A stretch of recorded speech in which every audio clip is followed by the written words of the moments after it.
सादर नमस्कार, सादर जय जिनेंद्र। क्षमा ब्रेकिंग जैन न्यूज प्रतिदिन प्रातः, दोपहर एवं रात्रि में देश भर से संपूर्ण जैन समाज से संबंधित सही और सकारात्मक समाचारों के लिए देखना और सुनना न भूलें। साथ में आपसे विनम्र निवेदन है कि यदि आपने इस चैनल को सब्सक्राइब नहीं किया है तो कृपया अवश्य कीजिए और शेयर और लाइक करके धर्म प्रभावना में सहयोगी एवं सहभागी बनिए। सकल जैन समाज धार का बहुत धन्यवाद व्यक्त करेंगे कि आपका हमसे कोई परिचय नहीं था, पर हम लोग जब चल रहे थे तब से हमारे मन में था कि हम एक कार्यक्रम धार में ही करेंगे, और आपने एक बार में स्वीकृति देकर और इतना आनंद महोत्सव किया, उसके लिए आपका बहुत बहुत धन्यवाद।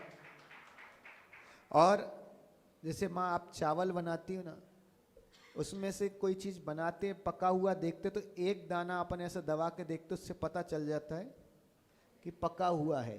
आप विश्वास रखना, हमने धार के पूरे दाने कभी भी नहीं देखे थे, धार वालों से कोई परिचय नहीं था, बस नरेश भैया गंगवाल जी से एक दाना हमें धार का पता था कि अगर ये है तो नियम से ये महोत्सव हो जाएगा। इनकी दम पे हम यहाँ आए थे। और इसके बाद आज हम सभी का सौभाग्य है कि 5 साधु और छुल्लिका चंदामती माता जी यहाँ बैठी हैं। माता जी का इतना ही आप समझ लें कि इनका कितना तीव्र पुण्य है कि गुजरात के श्री भरत सागर जी महाराज से एक ही बार संघ का मिलन हुआ 2009 में। आचार्य भगवान भरत सागर जी ग्वालियर जा रहे थे और हम लोग झांसी से आ रहे थे, रास्ते में मिलन हुआ, और वो मिलन भी मुश्किल से हमारे हिसाब से 1-8 घंटे का होगा, पर 1 घंटे के मिलन में उनके बात्सल की छवि 2009 से आज 2025 तक विराजमान है। आप समझ लें कि वो क्या गुरु थे। और कितना आनंद का विषय है कि आज आचार्य भगवान का पट्टाचार महोत्सव से पहले हम सभी आचार्य पदारोहण दिवस मना रहे हैं।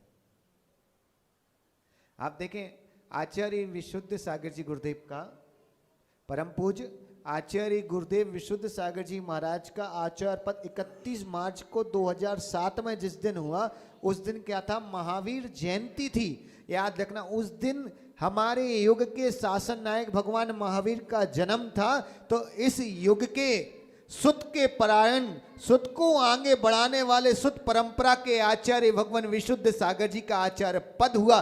नियोग ऐसा ही होता है। और आप कितनी मजे की बात है कि आप देखें, एक ही बात करेंगे। माँ आप सब बैठे, अपन सबकी कैपेसिटी कितने घंटे काम करने की? 8 घंटे 10 घंटे, है ना? और वो भी अगर कंटिन्यू मिल जाए रोज प्रतिदिन, तो रेस्ट चाहिए। एक दिन तो व्यापारी भी सप्ताह में एक दिन दुकान बंद रखता है, छुट्टी वाला भी सैटरडे संडे का इंतजार करता है। यहाँ तक याद रखना, स्कूल का मजा जितना नहीं आता उतना बच्चों को संडे का मजा आता है। आप भी तो स्कूल गए होंगे, हो सकता कि बहुत सारे पैसे देके पास हुए होंगे, लेकिन गए तो होंगे, है कि नहीं संजय? हो सकता है। इसी भावना के साथ की याद रखना कि आप देखो, आचार्य भगवान परम पूज्य आचार्य भगवान विशुद्ध सागर जी गुरुदेव, आप आश्चर्य करेंगे, प्रति दिन सुबह 2:30 बजे उठ जाते हैं। 2:30 बजे से उठने के बाद आप आश्चर्य करें, जब आप सोते हैं तब तो वो उठ जाते हैं। 2:30 बजे उठने के बाद प्रति दिन 1 घंटे का स्वाध्याय, उसके बाद प्रतिक्रमण, फिर सामायिक 5 बजे तक करीबन एक क्रिया चलती हैं। 5:15 से वहां प्रतिदिन देव वंदना स्तुति का पाठ शुरू होता है, सामूहिक रूप से सारे शिष्यों को कराना। उसके बाद आचार्य वंदना आदि क्रियाओं के बाद आप देखें प्रतिदिन वहां क्लास चलती है।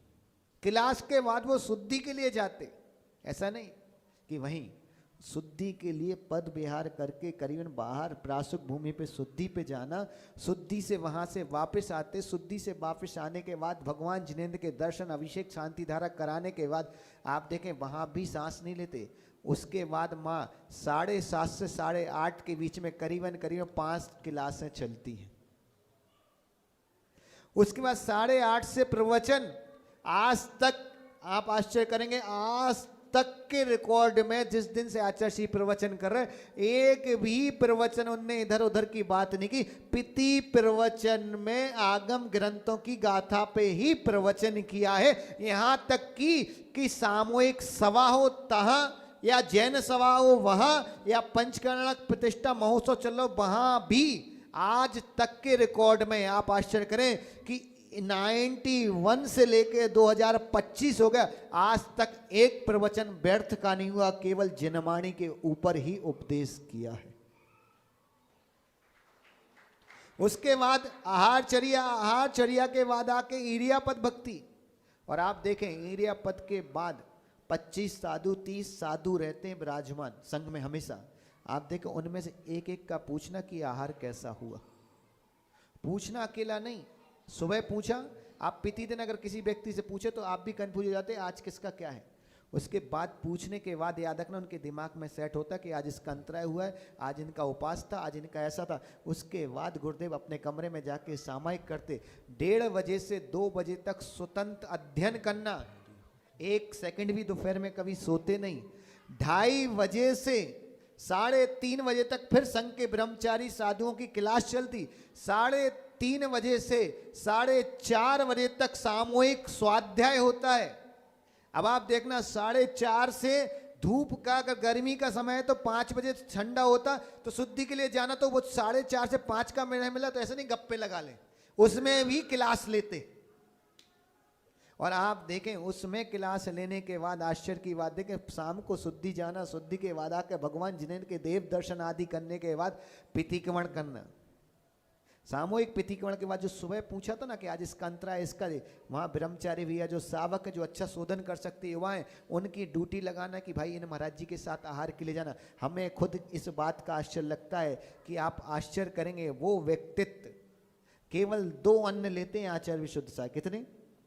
केवल 2 अन्न, दाल और रोटी। सारे फल में से कोई फल नहीं लेते, कोई तला आइटम नहीं लेते, कोई किसी भी प्रकार का जूस नहीं, नारियल पानी कुछ भी नहीं लेते। और यहां तक कि आप आश्चर्य करेंगे उसके बावजूद ना नमक लेते हैं, ना मीठा लेते हैं, ना तेल लेते हैं, ना दही लेते हैं। 4 प्रकार के रसों का त्याग। आप कल्पना करो आपको केवल दाल रोटी सब्जी रोज मिले तो मुंह बना दोगे।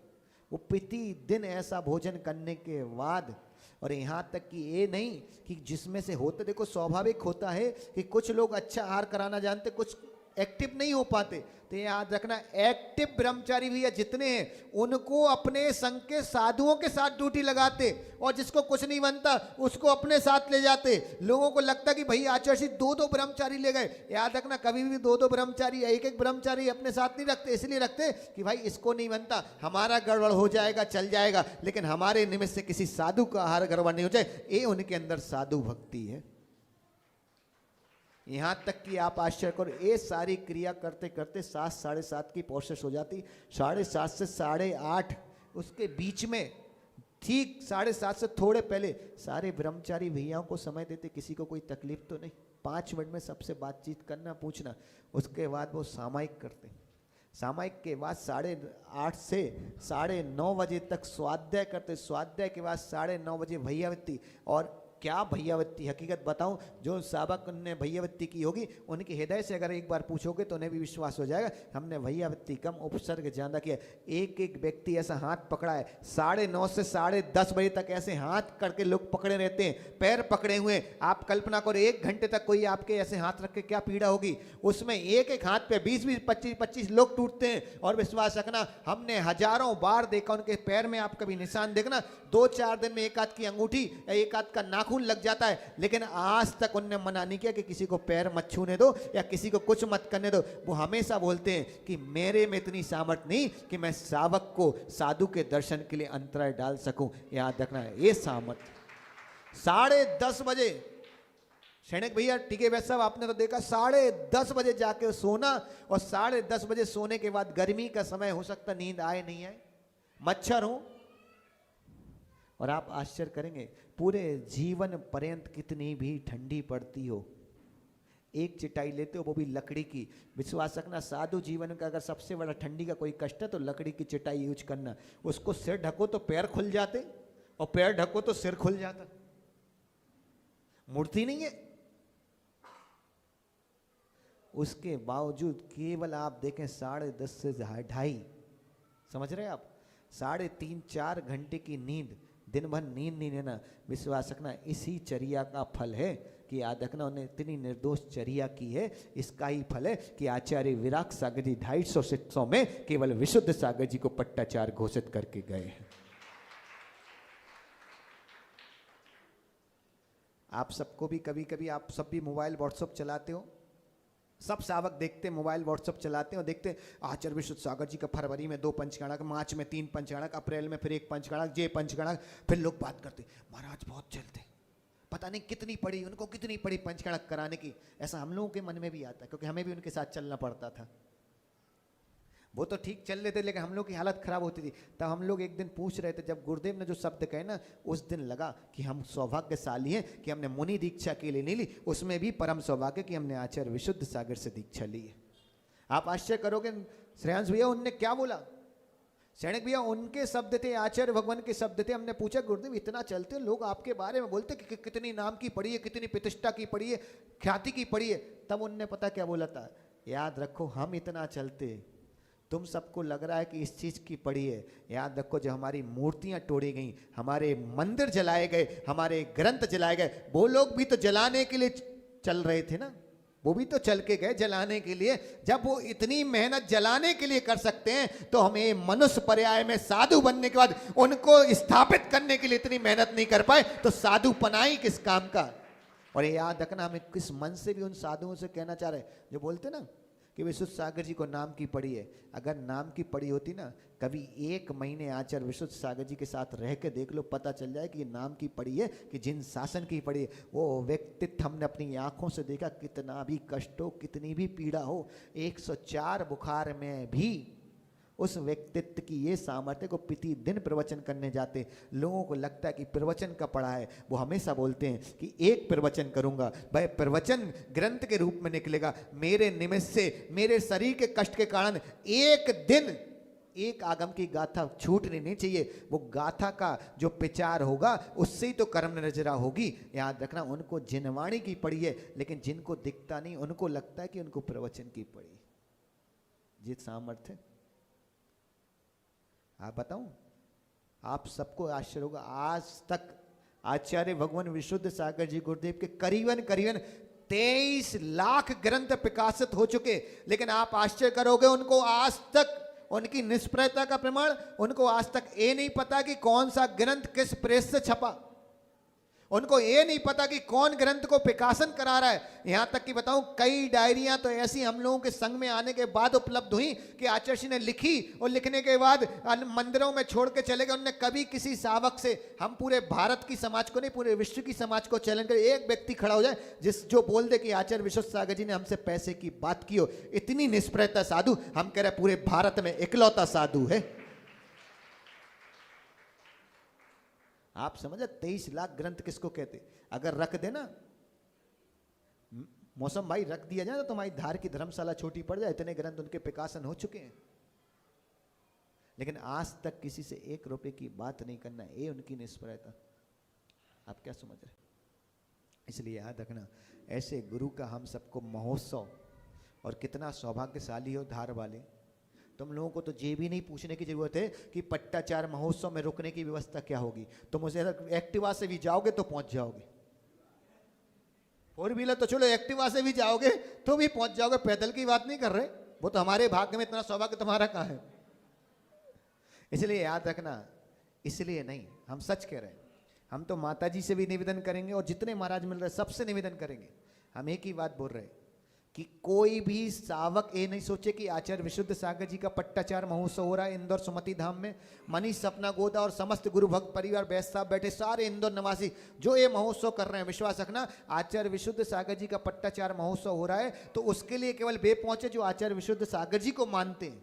लेकिन जो उनसे नफरत भी करते हैं, हम तो कह रहे हैं वो सावक हो या साधु हो, वो भी इस महोत्सव में इसलिए पहुंचो कि जितने अधिक लोग पहुंचोगे उतना बड़ा ये महोत्सव दिखेगा। इसलिए नहीं कि आचार्य विशुद्ध सागर जी का हो रहा है, इसलिए कि पहली बार इतिहास में दिगंबर साधु इतने सारे एक मंच पे बैठने जा रहे हैं। ये बात देख लेना, याद रखना। जिनको आचार्य विश्व, हम तो बोल रहे हैं, जिनको खुला बोले, जिनको आचार्य शिष्य नफरत भी है, वे भी इसलिए पहुंच जाओ। क्यों? क्योंकि याद रखना, आचार्य विशुद्ध सागर से हो सकता है कि तुम्हें नफरत हो, लेकिन याद रखना जिन शासन से मोहब्बत है तो नियम से पहुंचना, क्योंकि दिगंबरों का अस्तित्व दिखने जा रहा पहली बार। मैं कह रहा हूं पूरे विश्व में कई सदियों के बाद पहली बार ये अस्तित्व दिगंबरों का दिखने जा रहा है, इसलिए हर सावक को वहां पहुंचना ही चाहिए। एक अंतिम बात कह के बात समाप्त करूंगा। पाप करने का पूरा समय आ गया आपके पास, पाप धोने के लिए 6 दिन आ रहे हैं। आप कल्पना करो, कभी आप विचार करना कि इधर जाओ साधु, उधर जाओ साधु, इधर देखो साधु, वहां माता जी, यहाँ छुल्लक छुल्लिका, आपको कितना नमोस्तु, कितना बदनामी करने का मौका मिलेगा, कितने लोगों के पैर छूने का मौका मिलेगा, कितने साधुओं की अंजलि पे हार रखने का मौका मिलेगा। याद रखना, कई बुजुर्ग जो बोलते थे हमने 50 साधु को हार दिए, 100 साधु को हार दिए, अगर आपने सारों को दे लिया तो आप अपने मुख से बोलोगे हमने 450 साधुओं को हार दिए। इसलिए इसी बात को याद रखना, ये महोत्सव महा महोत्सव हो रहा है, और ये महा महोत्सव धन्य है वह मनीष सपना गोधा परिवार। विश्वास रखना, पैसा सबके पास है, लेकिन ये समर्पण गुरु के प्रति कि अपना पूरा पैसा की कोई परवाह नहीं करना, केवल गुरु का महोत्सव अच्छा हो और जिन शासन की प्रभावना अच्छी हो, इस मंगल भावना के साथ। और धार जैन समाज का पुनः बहुत बहुत धन्यवाद कि आपने हमारे गुरु का महोत्सव, हम तो महोत्सव की बात की थी, आपने तो महोत्सव में 4 चांद लगा के इसको महा महोत्सव कर दिया। इसी मंगल भावना के साथ बोले आचार्य भगवान श्री विशुद्ध सागर जी महाराज की। एक और Kshama breaking Jain news YouTube channel पर विज्ञापन देकर धर्म प्रभावना में बने सहभागी। विज्ञापन देने हेतु संपर्क कीजिए मोबाइल नंबर 9026900740 एवं समाचार एवं वीडियो भेजने हेतु WhatsApp number 9335236222। Kshama breaking Jain news YouTube channel देखने के लिए आपको बहुत बहुत धन्यवाद। सादर प्रणाम, सादर जय जिनेंद्र।